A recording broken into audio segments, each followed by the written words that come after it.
É uma maravilha quando nós podemos fazer isso. Eu costumo sempre lembrar que todo culto é uma festa de adoração, quando nós podemos nos reunir e ouvir juntos a palavra de Deus e exaltar esse Deus maravilhoso que nós servimos e seguimos, né? Hoje conosco está aí também a Raquel, né? Raquel e sua mãe, né, Elizabeth, né? Lá da Igreja Moça Bonita. Estão aí visitando a gente. Sejam bem-vindas, né, mais uma vez. E quando puder, retornem também. Temos mais uma vez aqui os pais da Natália. É um prazer estar aqui com eles, né? E a irmã que está ali atrás, o namorado, né? Namorado ou noivo? Namorado, né? Já estou profetizando. Papai, segure, mais uma. Hã? Isso aí, só namorado. Daqui a pouco está noivo. Deus abençoe. E também o marido da Gisele lá atrás, né? Olha só, que é da casa, mas de vez em quando dá uma sumida, né? É bom tê-lo aqui com a gente, né?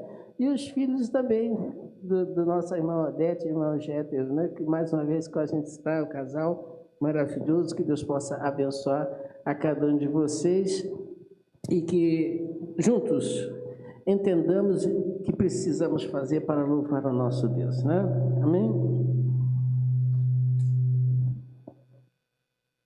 Nossas Bíblias, então, em Colossenses, capítulo 1, e vamos ler os versículos número 10 a 18. Colossenses 1, 10 a 18. E hoje nós vamos pensar um pouco...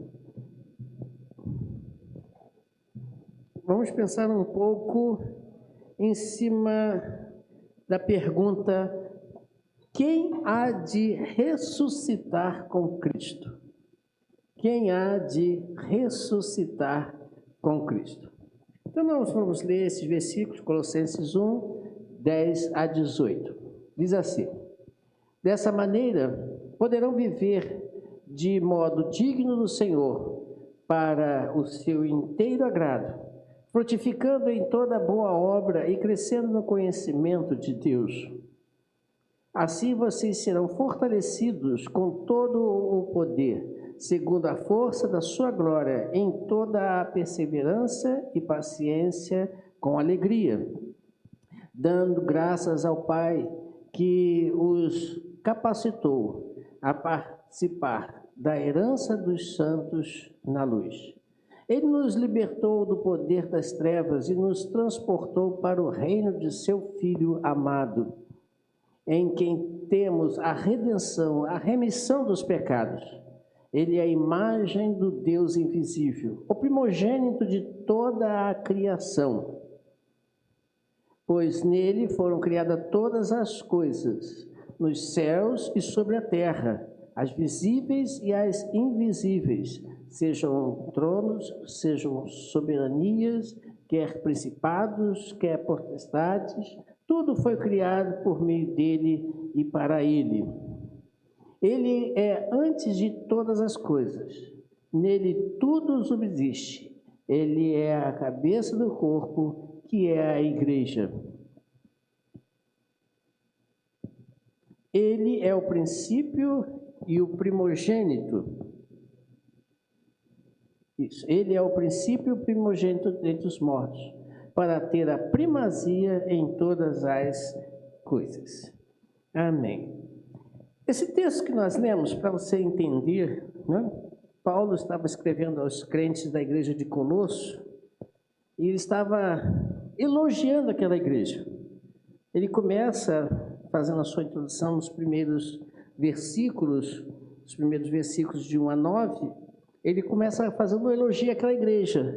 E no elogio que ele vai tecendo, depois vocês podem ler com mais cuidado, mais atenção, ele vai falando sobre o amor que aquela igreja tinha para com as pessoas, como elas tratavam os seus amigos, irmãos, e como eles, fazendo assim, levavam a outros ao conhecimento de Jesus Cristo. É uma introdução interessante, muito bonita, e nós vamos ver que aquela igreja era uma igreja que ia frutificando. Quando eu falo frutificando, você tem a ideia de que aquelas pessoas ali reunidas produziam para Deus novos filhos. Novos filhos. Então, é uma igreja que, aos olhos do nosso Deus, era uma igreja que realmente era eficiente. E Paulo faz esse elogio para aquela igreja. Vocês estão bem, ótimo, eu oro a Deus por vocês, continue assim. E então, quando ele chega no versículo 10 até o versículo 18, ele vai tecer aqui algumas coisas importantes para nós entendermos com relação ao futuro. Que futuro? O futuro quando Deus voltar a este mundo, quando Jesus Cristo retornar na sua segunda vinda e buscar os seus. E não sei se você percebeu no texto, lá no versículo 18, é dito que o Jesus Cristo é o primogênito dentre... Quem acompanhou o texto? Versículo 18. Dos mortos. Como assim Jesus Cristo é o primogênito dos mortos? Como assim? É primogênito dos mortos? Jesus Cristo está morto? Não. Ele ressuscitou. Ele veio a este mundo e durante 33 anos ele habitou aqui, aproximadamente 33 anos, ele habitou aqui entre nós. E quando então, no final do seu ministério, ele foi levado para a cruz e lá crucificado. Todo mundo conhece essa história, o mundo inteiro conhece essa história. 3 dias depois de morto, ele ressuscitou, voltou à vida. E agora, glorificado, ele vai de volta para o céu, ele foi de volta para o céu, e disse que um dia voltaria para buscar os seus. Só que do dia que ele subiu até o dia de hoje, já se faz quanto tempo? No mínimo.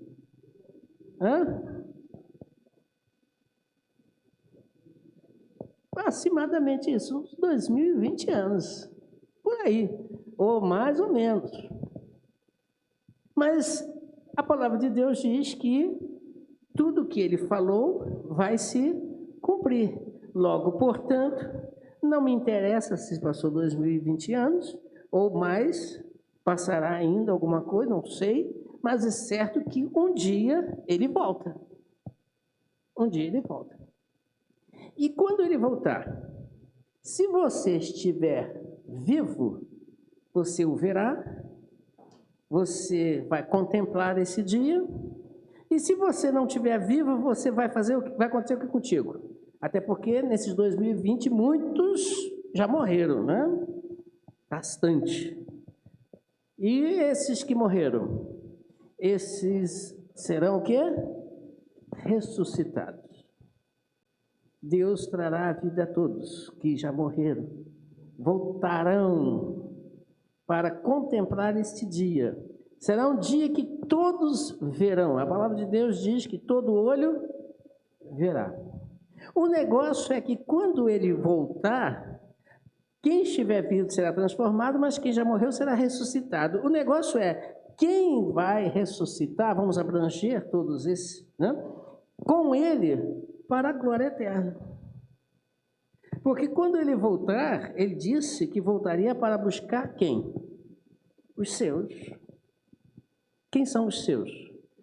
O próprio versículo diz, versículo 18, o primogênito dentre os mortos, o primeiro gerado de todos, que um dia morreram no pecado, mas foram purificados pelo sangue do Cordeiro e ressuscitarão para a glória eterna. O negócio é, quem são esses? Eu não posso chegar aqui e apontar para ninguém dizendo, você vai, você não vai. Eu não posso, né? Seria até uma petulância minha. Eu querer dizer que você vai ou você não vai. Por que eu não posso fazer isso? Porque isso compete somente a Deus, que conhece os nossos corações. Então você pode dizer para mim que vai e Deus olha para dentro do teu coração e diz, está enganado, não vai não. Porque eu sei o teu coração. E você pode dizer assim, não sei, talvez, quem sabe, eu sou tão pecador, tão miserável, né? E Deus olha para o teu coração e diz: se você não confia em mim, você vai. Então, isso é particular. Isso é uma coisa bem particular, individual. Mas no texto que nós lemos, nós temos algumas dicas. Algumas dicas que Paulo, ao escrever, coloca para você e para mim, e você pode olhar para essas dicas e concluir se você vai ou não ressuscitar com Cristo para a vida eterna. A primeira dica é que Paulo diz, logo no início do versículo 10, que você e eu, que vamos ressuscitar com Cristo para a sua glória, estes são os que andam de maneira digna ou apropriada do Senhor. Você percebeu isso no versículo de número 10, quando nós lemos, senão a gente lê de novo. Isso não é problema nenhum. Você vai ver que ele, na sua colocação inicial, desse versículo 10, ele diz justamente isso. Você e eu, os que estão andando dignamente, ou vivendo dignamente, diante do Senhor. Pode conferir na sua Bíblia. Quem são esses que andam dignamente diante do Senhor? O apóstolo Paulo, escrevendo também uma outra carta aos Romanos, capítulo 12, versículo de número 1 a 2, ele dá aqui para você quem são esses que andam de forma digna diante do Senhor. Romanos, capítulo 12, de 1 a 2 diz: portanto, irmãos, pela misericórdia de Deus, peço que... Aí ele começa a dar os detalhes. Primeiro, ofereçam seu corpo como sacrifício vivo. Quando eu vejo sacrifício vivo, quando eu leio sacrifício vivo, eu estou lendo o quê? O que você entende quando eu falo ofereça seu corpo em sacrifício vivo? O que eu estou falando?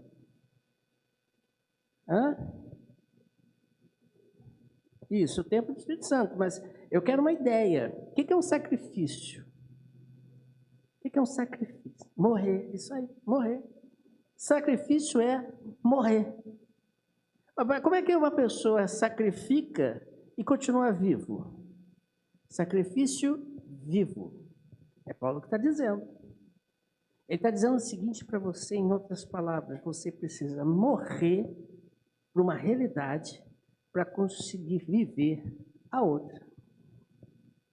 É isso que ele está dizendo, em outras palavras. Ele está dizendo para você que aquele que vai um dia ressuscitar com Cristo é aquele que morre para uma realidade para poder viver outra realidade. E ele continua dizendo, porque santo e agradável é para Deus. E este é o culto racional de cada um. Santo e agradável. O que é uma questão santa? Para quem não sabe, santo é separado, consagrado, dedicado a Deus. Não é uma pessoa especial num sentido que pode fazer ou deixar de fazer, não sei. Não. Tem muitas ideias aí erradas com relação a isso. Mas a palavra santo significa consagrado, dedicado a Deus. É isso que é a palavra santo. Então, todo aquele que morre por uma realidade para poder viver a nova realidade, é aquele que, então, de forma consciente, racional, entrega a sua vida a Deus. É o que ele vai dizer no versículo 2. Olha só que coisa interessante.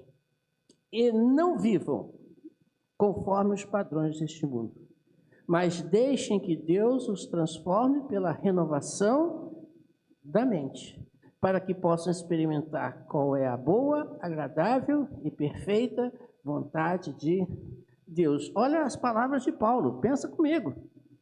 Ele está dizendo aqui, e não vivam conforme, não viver quer dizer morrer.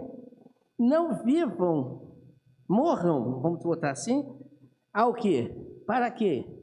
Morra para o mundo, para os padrões desse mundo.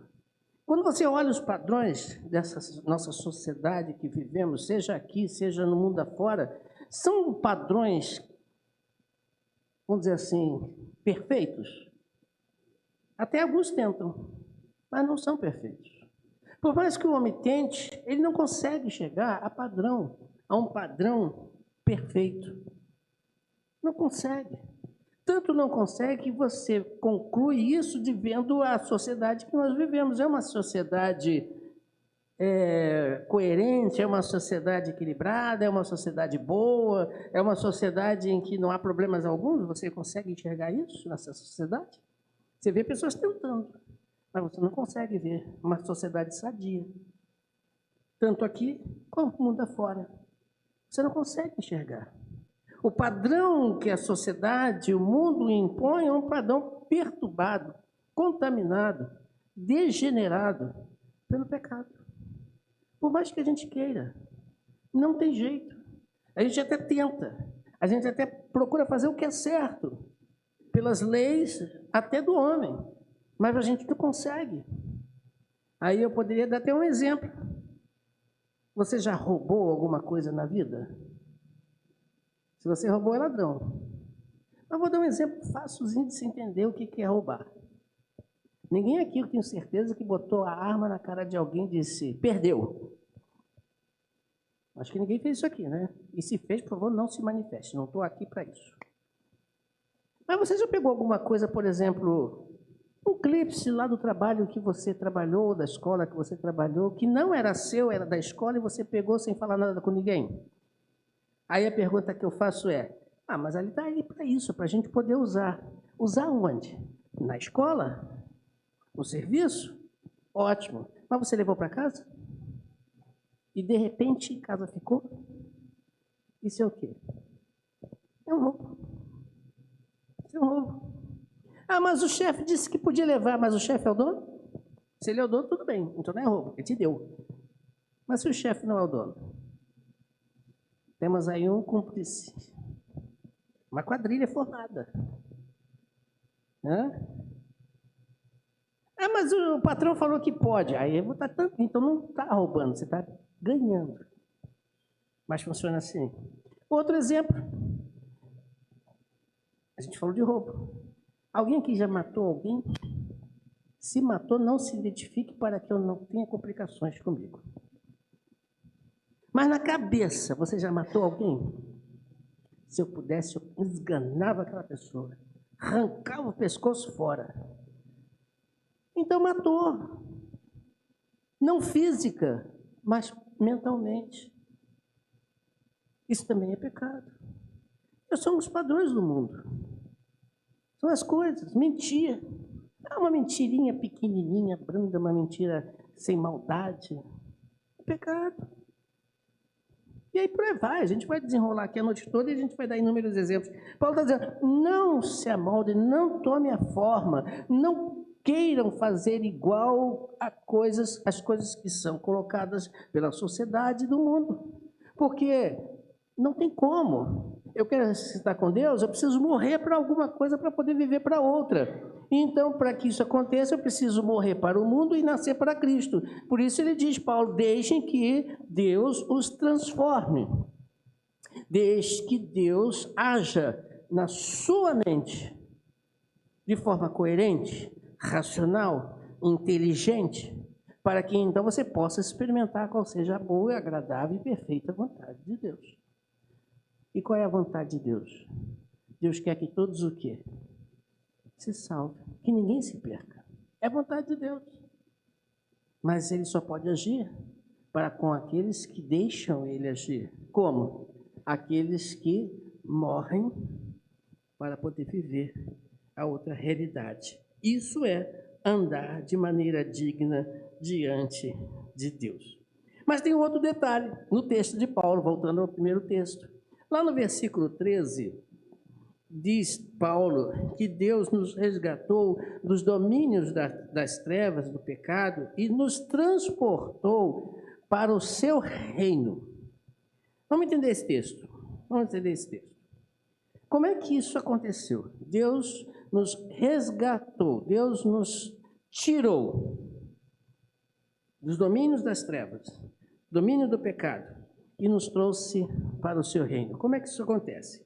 Em Mateus capítulo 16, versículo 18 e 19, Jesus Cristo diz uma coisa assim com relação ao momento em que ele pergunta às pessoas que estavam lá: o que dizem o homem ser o Filho de Deus? Aí os seus discípulos, um diz isso, outro diz outro, quem conhece o texto sabe. Aí Pedro, grande Pedro, chega para Jesus Cristo e faz uma confissão. Qual é a confissão? A confissão: tu és o Cristo, o Filho do Deus vivo. Jesus Cristo, só faltou bater palma para ele. Parabéns, Pedro. Só faltou isso. E aí ele continua: também eu lhe digo, assim como você fez uma afirmação correta, eu agora te faço uma afirmação e que todos vão entender. O teu nome é Pedro, né? Joia. Só que sobre esta pedra, não entendam o texto de maneira errada. A palavra Pedro, quer dizer Petros, em grego, é cascalho de pedra. Pedras pequenas. Quem trabalhou em obra sabe do que eu estou falando. Tem a pedrinha número 0, não é isso, pastor? 0, 1, e vai lá, né? Cascalho de pedra. Brita, isso aí. Então, veja, a palavra Pedro quer dizer isso, cascalho de pedra, Petros. E quando ele diz, e sobre esta pedra, ele usa outra palavra, Petras. Não é plural de Petros, é Petras. Petras é montanha rochosa. São palavras parecidas, mas com significados bem diferentes. Petros, pedra, pedaço de pedra, cascalho de pedra, brita, como alguns falam, né? E Pedro e pedra é Petras, quer dizer montanha rochosa. Montanha rochosa. Se você quer ver uma montanha rochosa, vai no pico da Pedra Branca, né? É uma montanha rochosa. Muito bem. Então Jesus Cristo diz que sobre esta pedra, que pedra?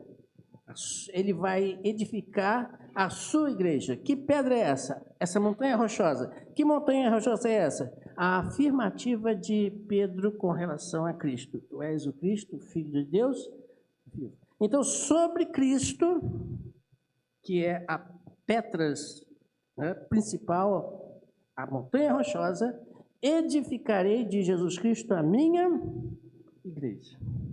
E as portas do inferno não prevalecerão contra ela. E continua dizendo que a esta pedra ele vai dar, pode continuar, versículo 19. Ele vai dar as chaves do reino dos céus. O que ligar na terra terá sido ligado nos céus. E o que você desligar na terra será sido desligado nos céus. Vamos entender agora a palavra igreja. A palavra igreja no grego quer dizer eclesia. Quer dizer, não, é eclesia. E eclesia é chamado para fora. A palavra traduzida igreja, quase que transliterada do grego eclesia ou eclésia, também quer dizer chamados para fora. Em outras palavras, Deus está dizendo o seguinte: aquele que, chamados para sair do mundo, para agora habitar nesta rocha, esses, Jesus Cristo está dizendo, estarão sendo ligados no céu. Agora, aqueles que não quiserem, não podem ser ligados no céu. Não ouviram o chamado, mas não atenderam o chamado. Então, esses que foram transportados, chamados para fora, arrancados do pecado e lançados agora na pedra que é Cristo, esses estão ligados no céu. Não é a igreja física, a igreja batista da Água Branca. Quem tem o seu nome escrito no rol de membros está com o seu nome escrito nos céus. Isso não existe. Em nenhuma igreja. Em nenhum lugar. O que é chamados para fora? Quem são melhor? Quem são os chamados para fora? São aqueles que ouvem os chamados e são arrancados do pecado, do mundo. Em Salmos 104, versículo 14, veja o que o salmista Davi coloca para a gente. Tirou-me das trevas, das sombras da morte, e quebrou as correntes que os prendiam. Aí você vai ver a cara do pecado. O que é pecado? A gente traduz normalmente que pecado é errar o alvo. A palavra pecado, a gente costuma definir como errar o alvo. Também é. Mas a palavra pecado, a sua raiz em hebraico, ela tem uma coisa linda para dizer. Primeiro, a primeira letra da palavra pecado em hebraico quer dizer cerca, limite, empecilhos para ser ultrapassado. Pode ser assim. A segunda letra da palavra pecado em hebraico quer dizer cesto, colocado dentro, fechado. E a terceira e última letra da palavra pecado quer dizer Deus. Em outras palavras, traduzindo a frase, é presos pelo pecado, distantes de Deus. Aliás, esqueci o inhotes que tem no meio dessa história, que é separado. O cesto separa, coloca a pessoa dentro da morte. Então, o pecado é aqueles que estão cercados e presos pelo pecado, distantes de Deus, afastados de Deus. Então, Deus, ele fez o seguinte: Deus quer me tirar desse cesto da morte. Deus quer me tirar e quebrar essa cerca, essa corrente que me prende ao laço da morte, para que então eu possa me colocar agora livre. Por isso Jesus Cristo disse que todo aquele que for até ele verdadeiramente serão livres, ou estarão livres, porque foram arrancados das trevas e jogados agora, no bom sentido da palavra jogados, né? No reino dos céus. Olha que coisa linda, olha que mensagem. Quem há de ressuscitar com Cristo? Aqueles que ouviram o chamado de Cristo e se permitiram ser tirados, arrancados da realidade do pecado para a vida eterna. Coisa linda esse texto. E para concluir, Jesus Cristo, ele coloca aqui, aliás, Paulo coloca aqui no texto que nós lemos, no versículo 18, quando ele diz que ele é o cabeça do corpo, o corpo, a igreja. Cabeça do corpo. Corpo dá ideia de unidade. O corpo dá ideia de uma coisa só, unidade. E como nós podemos estar unidos em Cristo? Como nós podemos estar agora realmente unidos com Cristo? Lá em João capítulo 15, versículo de número 1 a 6, Jesus Cristo diz o seguinte, olha só, Jesus Cristo diz, eu sou a videira. Ele faz aqui uma figura, né? Uma cena assim, ele usa uma figura de linguagem, né? Eu sou a videira. E meu pai é o lavrador. Eu sou a árvore, né? Que dá o fruto, e meu pai é aquele que cuida desta árvore. Muito bem. Todo ramo, todo braço, todo pedaço desta árvore que, estando em mim, não der fruto, diz ele que o Deus, como lavrador, vai fazer o quê? Ele vai cortar. Você já plantou alguma árvore alguma vez, alguma coisa que você olha assim e vê que aquele pedaço está morto? O que você faz normalmente? Normalmente o bom é podar, né? Lá em casa tem um coqueirinho muito bonito que eu ganhei da irmã Maria do Carmo, né? E outro dia, eu não gosto de fazer isso não, mas é a realidade. Outro dia eu vi que tinha várias folhas queimadas, como já morrendo e tal, né? Aí o que eu fiz?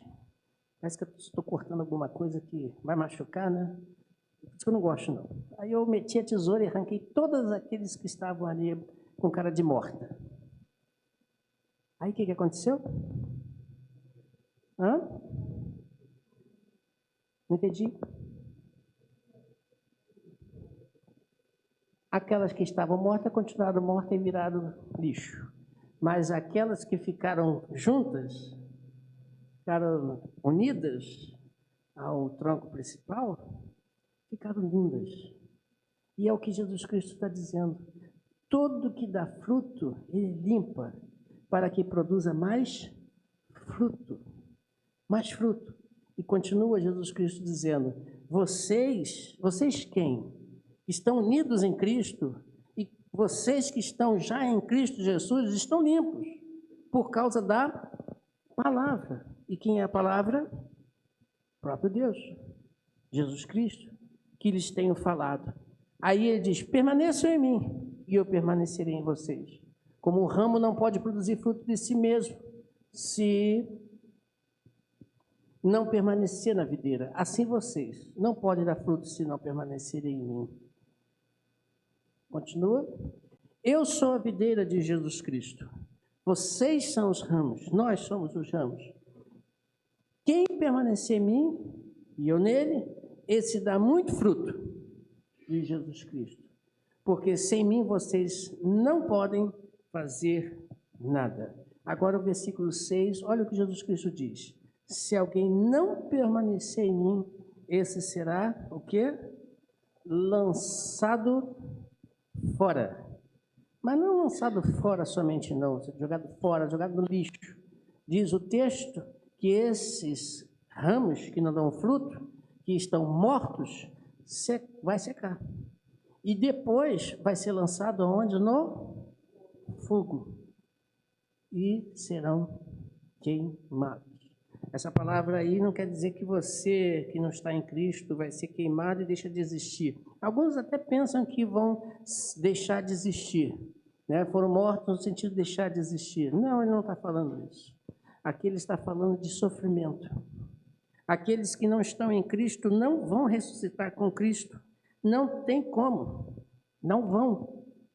E esses que não estão em Cristo, que não vão ressuscitar com Cristo, esses que não morreram para o mundo e nasceram para Cristo, esses que estão ainda presos pelo pecado, esses que ainda estão ligados ao pecado, esses que não querem atender o convite de Cristo, esses serão lançados no fogo, sofrerão pela eternidade, diz o próprio Jesus Cristo. E naquele local de sofrimento, não tem volta. É um caminho, uma entrada que não tem como sair, não existe saída para aquele lugar. Então, há de se preocupar, e nós precisamos nos preocupar, se realmente cremos em Jesus Cristo. E para fechar, último texto, 1 Tessalonicenses 4, 14 a 17. Olha o que Paulo vai dizer agora. Pois se cremos que Jesus morreu e ressuscitou, pela fé você não viu, mas você crê. Eu falei agora há pouco, isso é fato. Assim também Deus, mediante Jesus, trará na companhia deles esse pessoal que morreu antes da gente, esses 2000 e pouco, vão ressuscitar. E pela palavra do Senhor ainda lhes declaramos o seguinte, nós, os vivos, os que ficarmos até a vinda do Senhor, de modo nenhum pereceremos. De modo nenhum os precederemos. Por quê? É um momento, é um instante, e em que estes que já morreram vão ressuscitar. E esses que vão ressuscitar conosco agora, numa nova realidade, esses que morreram, que dormem, diz Paulo, nós o quê? Diz o versículo. Porque o Senhor mesmo, dada a sua palavra de ordem, ouvida a voz do arcanjo e ressoada a trombeta de Deus, descerá dos céus e os mortos em Cristo ressuscitarão primeiro. Depois, nós os vivos, os que ficarmos, seremos o quê? Arrebatados, tirados deste mundo, juntamente com eles, e em nuvens, para o encontro com o Senhor nos ares, e assim estaremos para sempre com o Senhor. Olha que coisa linda. Ressuscitaremos aqueles que já morreram, descansaram, dormiram. A palavra dormir quer dizer também morrer. É uma palavra mais branda, né? Como a gente costuma dizer quando a gente vai em velório, né? Fulano descansou. Não, ele não descansou não, ele morreu mesmo. A gente usa essa expressão para confortar mais a pessoa, né? Fulano descansou, estava sofrendo. Ora, se ele estava sofrendo em Cristo Jesus, glória a Deus por isso, que agora realmente ele está descansando. Mas se ele estava sofrendo longe de Cristo, ele não sabe o que agora sofrer. Vai piorar a situação. Piorou a situação dele. que agora ele vai ser queimado por toda a eternidade. Não é para fazer aqui uma cena dramática, mas eu estou aqui trazendo uma realidade. A realidade de quem são os que hão de se ressuscitar com Cristo para a sua glória eterna. São aqueles que entenderam essa mensagem e entregaram os seus corpos para morrer para uma realidade chamada mundo, pecado, e nascer agora para Cristo. E assim uma nova vida se instala nessas pessoas.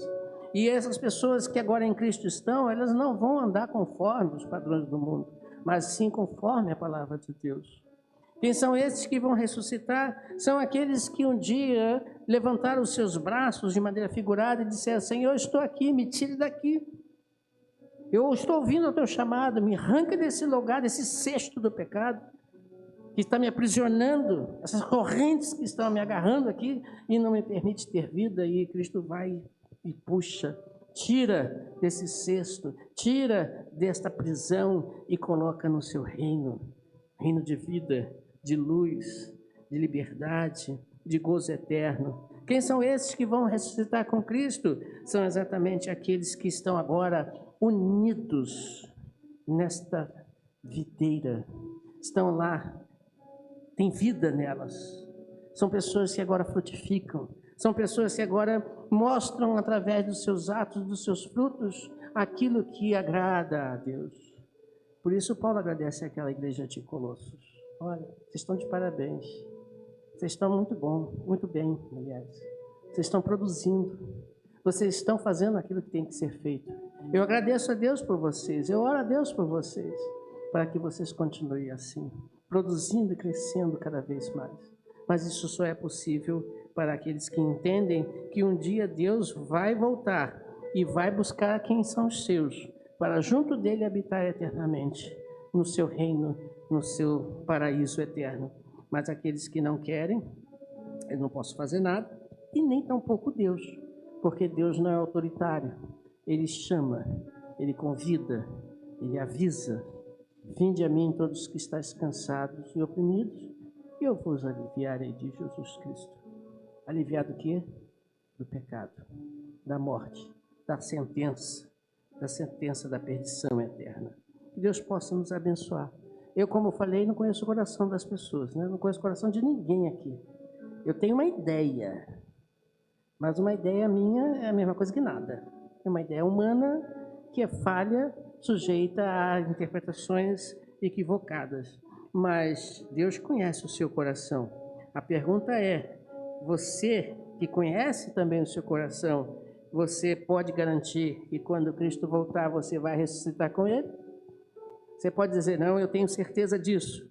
Se tem, graças a Deus, que Deus seja louvado na sua vida. Se você tem dúvidas, é melhor tirar essas dúvidas de maneira rápida, porque a hora que Cristo voltar vai ser uma hora terrível para aqueles que não estarão preparados.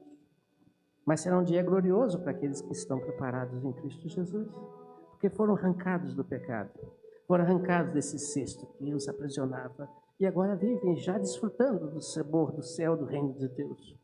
E esses que são arrancados, que foram arrancados nesse dia, é dia de glória. Até que enfim, agora vou viver, porque até agora eu vegetei nesse mundo cheio de dores, nesse mundo cheio de angústias, nesse mundo cujos padrões estão todos corrompidos e deturpados pelo pecado. Agora sim eu vou viver. Olha que coisa linda, coisa maravilhosa. Depende de cada um de nós.